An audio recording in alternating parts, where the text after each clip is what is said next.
Paulandia namimigay ng libreng subscription para sa Kim Pao serye. Umabante na nga ang panawagan ng Kim Paulandia sa kapwa nila solid fans para mamigay ng subscription sa streaming app kung saan ilalabas ang acting project ni na Kim Chiu at Paolo Abilino. Winner, of course, isa na sa mga nangunguna dyan ay si Madam Jocelyn, diba? Yeah. Madam Jocelyn. Tapos si May Plantig. At Kim Pao International. Yes. Naku, napakadami. Grabe. As in, ilan libo na naman ang winaldas. Ilan libo na naman ang hinugot ng mga Kim Paulandia sa kanilang mga sariling bulsa para lang matiyak na magiging number 1 ang serye ng kanilang Lodi. Ako nga, pati nga sila, nakakahiya nga, si Sister, si Madam Jocelyn, pati sila OG Diaz gusto niyang bigyan ng subscription. Oo nga eh. Nahiya naman ako, carry naman na nila OG Diaz yun. Oo nga. Well, doblehin mo na lang daw yung carry na subscription. Hindi, siguro yung panla. Charat lang. Pero talaga nakakabilib kayo ha. Grabe talaga ang suporta ninyo. As in, wala talaga akong masay. Biruin nyo, naisip nyo pa yan na mamigay kayo ng subscription. At dati kasi, dati kasi ticket lang sa sinihan, t-shirt, tumbler, kung ano-ano pa mga previous. Ngayon, para masigurado, subscription na at kayo mismo ang magbabayad. At hindi yun for 1 month lang, 2 months parang for 6 months pwede yung pinamimigay nila. Correct! Kung hindi na pinapalabas yung serye, tuloy-tuloy pa rin nagagamit yung subscription na yan. Paano na kaya kung sasakali man sa concert, mamimigay din ba kayo posible na mga tickets? Magkano ang tickets niyan? Hindi bababa siguro mga 2,000, 3,000. Ang pinakamataas na galanggam na lang ang makikita nyo at mapapanood nyo siguro mga 500 yan. Pero yun, maniniwala ako pag concert pa talaga nga yan, di ba? Oo. Uula ng pa-ticket yan for sure. At saka magpaparaffle na yan mga yan. Yes. Baka naman pwedeng dagdagan nyo dyan. Charot. Nanonood siya ngayon, of course. At syempre, sabi nga ni Sister Dali, Luisa Chua, love others as you love yourself po. Hindi literal na kapitbahay. Ano be? Naku, nasisermonan tayo nito. Nako. Ako, Sister Dali Chua, nagigigil din. Alam mo, nami-miss mo lang kami, no? Kaya ganyan ka talaga mag-ano sa amin. Oo nga, pagkatapos ng undasa, alam mo na, Sister Dali Chua. Hindi yun, basta ako bumibilib talaga. Actually, noon pa, naniniwala ako na gagawin nila yan, pero hindi ko in-expect na talagang ipupush. At kala ko limitado lang, pero hindi pala limitado. Parang, sige lang, dire-diretso kung sino man ang may gusto, go. Kaya congratulations. Naku, sana kung kami naging artista ni Dondon, may ganyan din kaming fan. At I'm sure yung ibang mga love team o ibang mga artista nangangarap na magkaroon ng katulad ninyo na todo suporta. Mereseng gumasos ng bonggang-bongga para lang masuportahan. Para ng merese. Ang kanilang, merese. Di ba ginamit yan sa kanta? Ayun na, okay. Congratulations ngayon pa lang sa mga Kim Paulandia. Talagang pinapatunayan nyo talaga kung gaano nyo kamahal ang mga idols nyo. At congratulations din kina Kim Chiu at Paolo Abilino sa pagkakaroon nyo ng ganitong fandom. Mga fans na talaga naman todo-todong pagmamahal sa inyo. Grabe, no? Ibang klase sila. Yung parang, bakit kaya? Pero actually, natatanong na namin yun eh. Yung iba hindi ma-explain. Basta, mula nung nakilala nila ang Kim Pao, parang bigla na lang silang napapangiti. Natatawa, naaaliw sila sa buhay nila. Yun lang. At pati na natin si Tita Jocelyn Macani. Nakatutok na siya ngayon. Good afternoon, Ray and Dondon. Love you guys and I love Kim Pao. Ay, okay. Baka Sister Bongga rin, di ba? Ang balitang Kim Paulandia na migay ng libreng subscription para sa Kim Pao serye ay nagpapakita ng matinding suporta at pagmamahal ng mga tagahanga kina Kim Chiu at Paolo Abilino.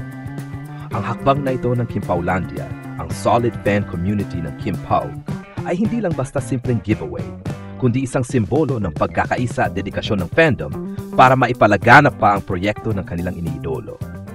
Makikita rito na handang gumastos at magsakripisyo ang mga fans para maiparamdam sa iba kung gaano nila pinahalagahan ang Kim Pao tandem. Ang libreng subscription ay malaking tulong para sa mga hindi agad makapanood kaya mas lumalawak ang abot ng serye at nadaragdagan ang mga bagong manood. Sa ganitong paraan, nagiging instrumento ng suporta at pagmamahala ng fandom, hindi lamang sa pagitan ng mga artista at tagahanga, kundi pati sa kapwa fans.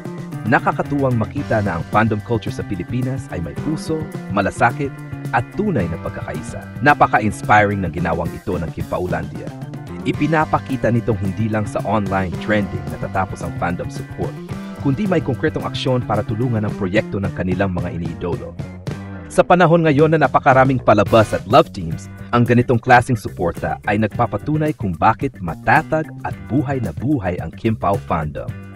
Isa itong patunay na ang Kim Pao ay hindi lang simpleng love team, kundi isang kilusang may puso at tunay na koneksyon sa mga tao. Ayon sa Kim Paulandia, layunin nilang mas maraming tao ang makapanood ng serye ni Kim at Paulo, lalo na ang mga hindi kayang mag-subscribe. Ipinakita ng grupo ang kanilang malasakit sa mga kapwa tagahanga at sa tagumpay ng kanilang mga iniidolo. Umani ng papuri at pasasalamat ang Kim Paulandia sa social media. Marami ang humanga sa kanilang ng pagiging generous at supportive at tinawag pa silang best fandom ever dahil sa kanilang malasakit hindi lamang sa Kim Pao, kundi sa kapwa fans din. Dahil sa libreng subscription drive, tumaas umano ang bilang ng viewers at engagement sa online platforms. Mas marami ngayon ang nakaka-discover sa chemistry at husay ni Kim at Paulo, na lalo pang nagpapalakas sa popularidad ng kanilang tandem. Pahayag ng ilang miyembro ng fandom, ang simpleng paraan namin ito para maipakita sa Kim Pao na nandito kami para sa kanila sa bawat proyekto, ayon sa isa sa mga core member ng Kim Paulandia. Ang pamimigay ng libreng subscription ng Kim Paulandia ay hindi lamang isang act of generosity, kundi isang epektibong paraan ng fandom mobilization. Isang halimbawa ng kung paanong ang mga tagahanga ay nagiging aktibong bahagi ng tagumpay ng kanilang mga iniidolo. Ang ginawang hakbang ng Kim Paulandia na mamigay ng libreng subscription para sa serye ni Kim Chiu at Paulo Avellino Kim Pao ay isang malinaw na patunay ng tunay na diwa ng fandom, hindi lang basta paghanga, kundi malalim na suporta at pagmamahal.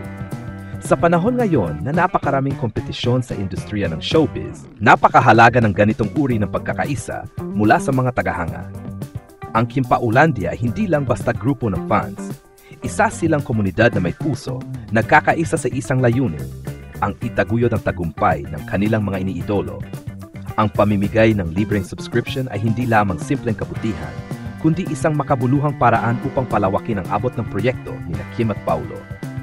Sa tulong ng kanilang inisyatiba, mas maraming manonood ang nabigyan ng pagkakataong makapanood ng Kim Pao serye, lalo na ang mga walang kakayahang magbayad para sa subscription. Isa itong uri ng shared blessing na nagpapakita ng malasakit at bayanihan sa mundo ng fandom. Bukod dito, ipinapakita rin ng Kim Paulandia na ang tunay na tagahanga ay hindi lang humahanga, kundi kumikilos. Hindi sila limitado sa pag-trend ng hashtags o sa pag-post ng fan edits sa social media. Lumalabas sila sa digital world at gumagawa ng mga hakbang na may totoong epekto.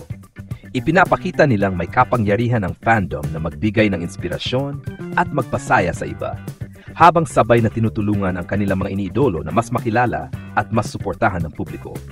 Nakakatuwang makita kung paano nagiging tulay ng kabutihan ang mga tagahanga dahil sa likod ng bawat post, giveaway o suporta ay may taos pusong pagmamahal. Sa ganitong mga sandali, mas nakikita ng mga tao kung bakit hindi basta-basta matitinag ang Kim Pao tandem. Ang koneksyon nila sa kanilang fans ay parang pamilya, puno ng respeto, malasakit at pagmamahal. Sa kabuuan, ang ginawang ito ng Kim Paulandia ay isang inspirasyon hindi lang sa iba pang fandoms, kundi pati na rin sa mga manonood.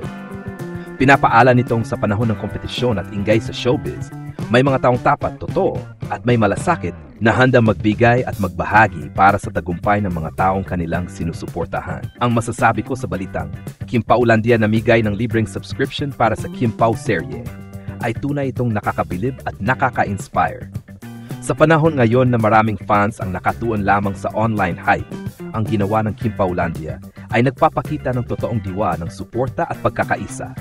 Hindi lang sila nagpa-trend o nagpaingay sa social media, kundi gumawa sila ng konkretong paraan para matulungan ang proyekto ni Kim Chiu at Paulo Avellino. Ipinapakita nito na ang fandom ay may malalim na malasakit hindi lang sa kanilang iniidolo, kundi sa mga kapwa tagahanga rin.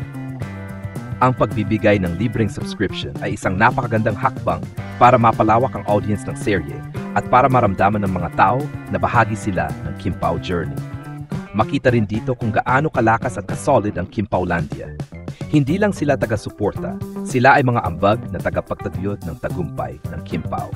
Sa ganitong klase ng pagkilos, napapatunayan na ang Kim Pao fandom ay may puso, may purpose, at may pagkakaisa. Sa kabuuan, ang balitang ito ay positibong halimbawa kung paano dapat kumilos ang fandom, may malasakit, may aksyon, at may pagmamahalan.